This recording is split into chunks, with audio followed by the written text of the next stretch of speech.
Assalamualaikum warahmatullahi wabarakatuh. Bismillahirrahmanirrahim. Alhamdulillahi rabbil alamin. Wassalatu wassalamu ala asyrafil anbiya'i wal mursalin wa ala alihi wa sahbihi ajma'in, amma ba'du. Para asatizah, para hujat yang saya hormati, wabil khusus pimpinan Masjid Miftahul Jannah Al-Mukarram Ustaz Al-Hajj Hidayat SH, dan jamaah solat isya dan juga solat tarawih dan juga solat witir, jamaah Masjid Miftahul Jannah yang saya hormati dan muliakan. Alhamdulillah, malam hari ini kita baru saja memasuki malam yang ke-19 daripada bulan suci Ramadan. Insya Allah 10 atau 11 hari lagi kita akan menyelesaikan bulan Ramadan ini. Hadirin jamaah yang saya hormati, ada perdebatan seorang ayah dengan putranya.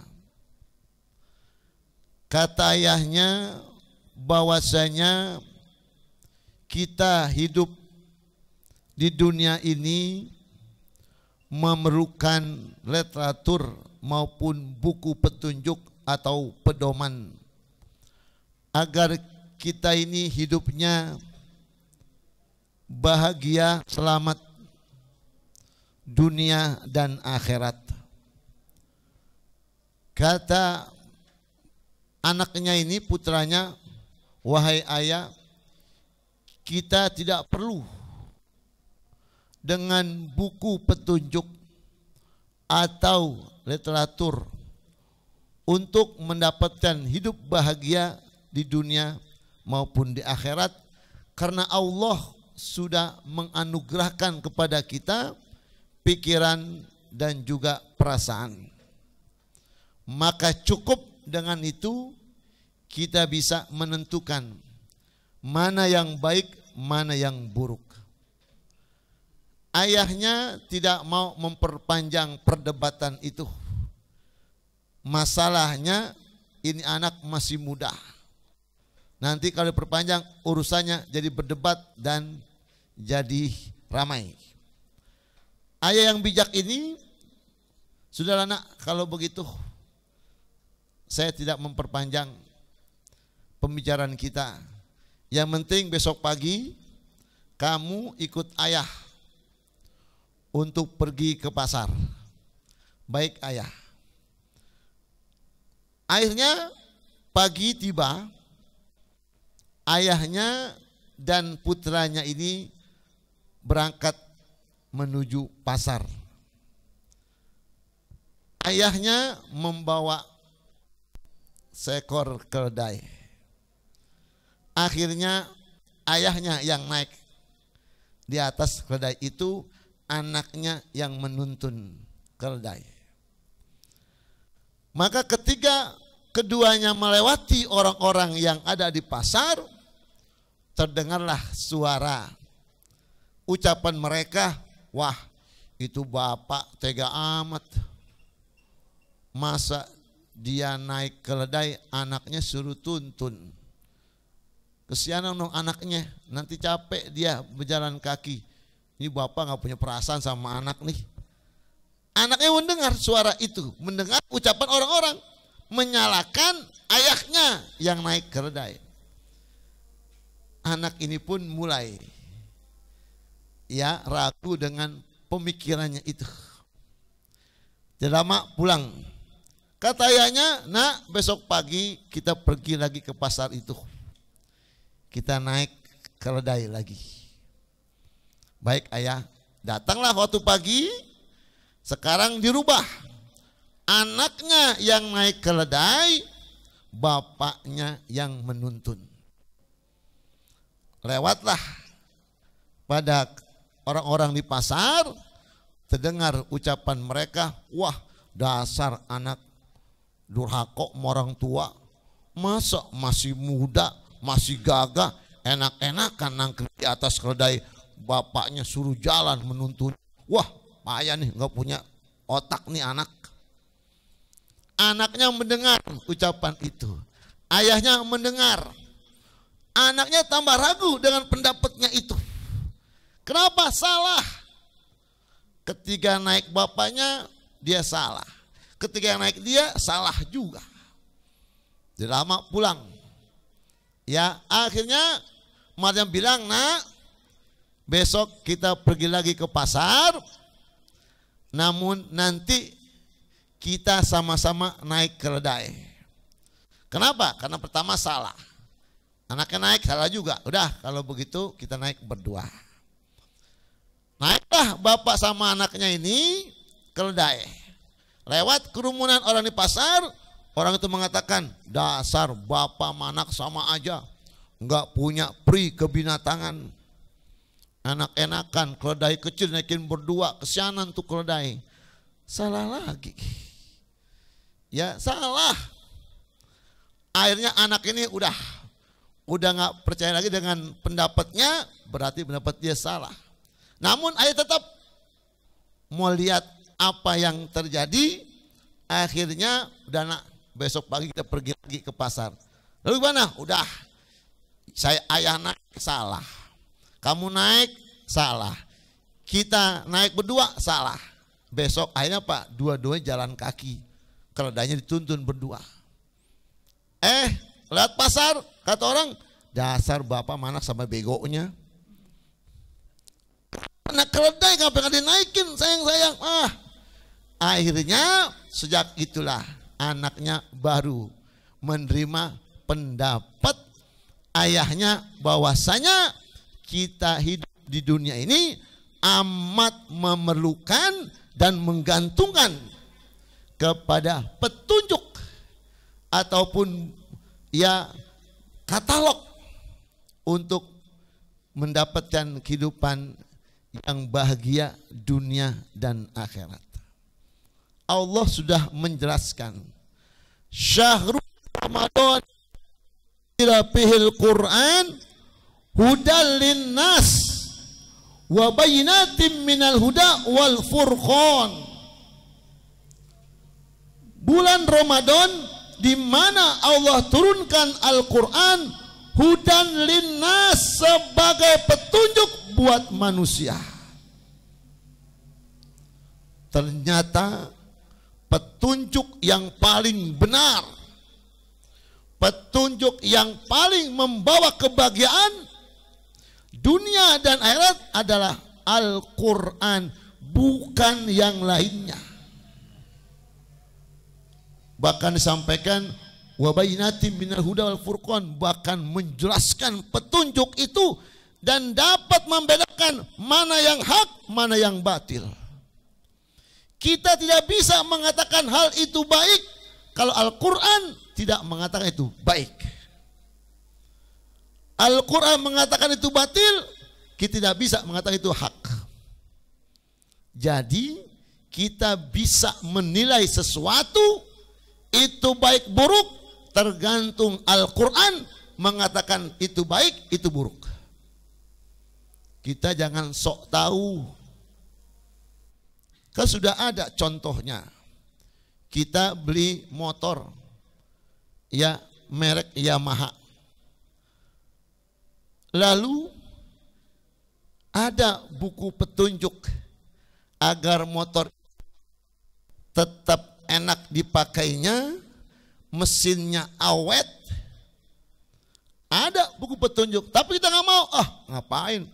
Orang saya yang punya motornya, terserah saya. Akhirnya karena dia bukan yang membuat itu motor, dia cuma beli dan naik. Ketika rusak dia tidak bisa memperbaikinya. Artinya apa? Artinya sombong.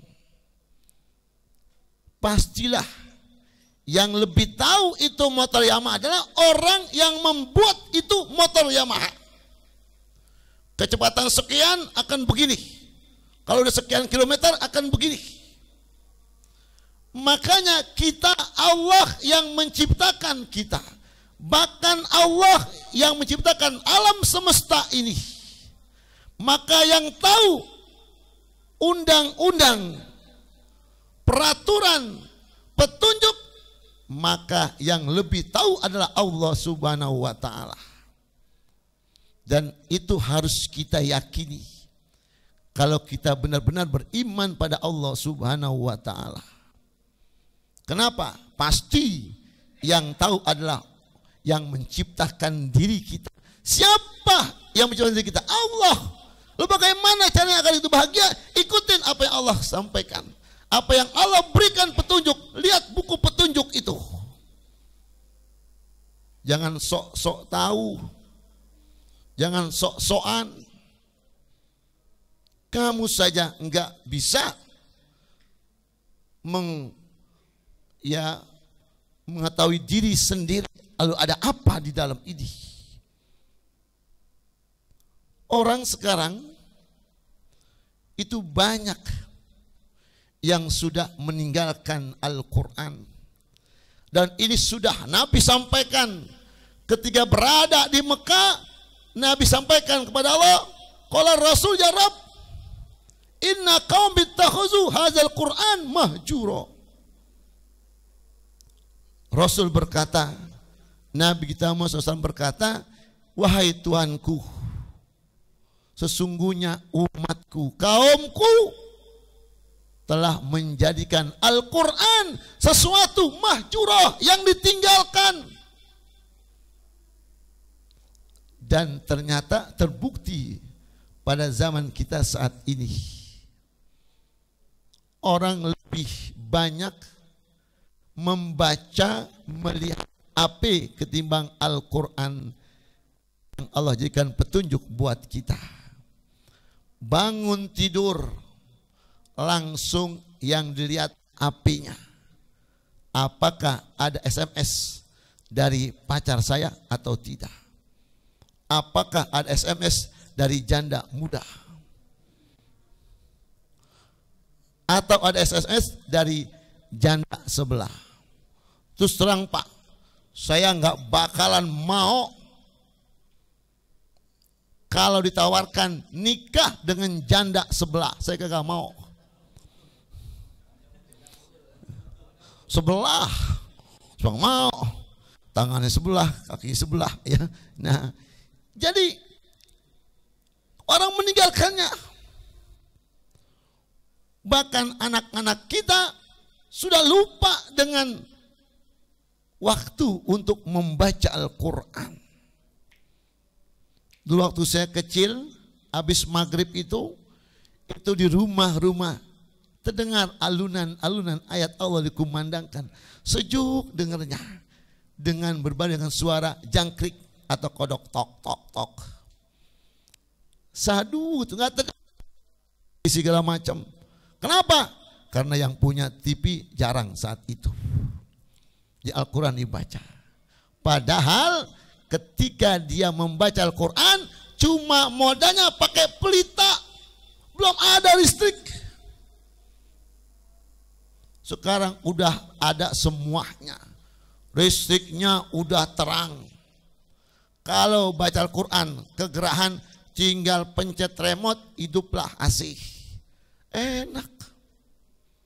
Ini dulu sholat tarawih ini udah musolanya dari pagar, ya dari pagar, begitu juga alasnya juga belum pakai humble yang tebal seperti ini, pakai tikar pandan yang dipakai buat bungkus jenazah, ya kadang-kadang lampunya pakai pelita, ya pelita, ya nggak begitu terang dan juga belum nyamuk.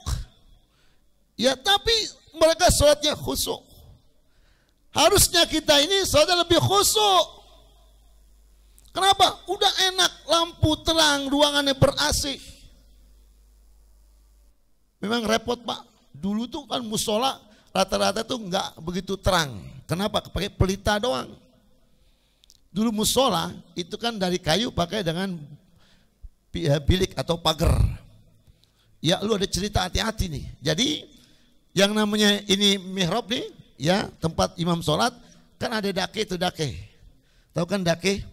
Bisa Betawi dake itu ada papan buat bisa naruh apa di situ ya, kayu bisa naruh apa di situ ya. Itu namanya dake bahasa Betawinya. Itu dari bahasa Jerman tuh dake ya. Lalu imam ini setiap dia mau sholat, siwaknya itu dipakai lalu taruh di sini, taruh situ, taruh. Ya nanti mau sholat lagi, diambil lagi, ditaruh situ. Ya taruh.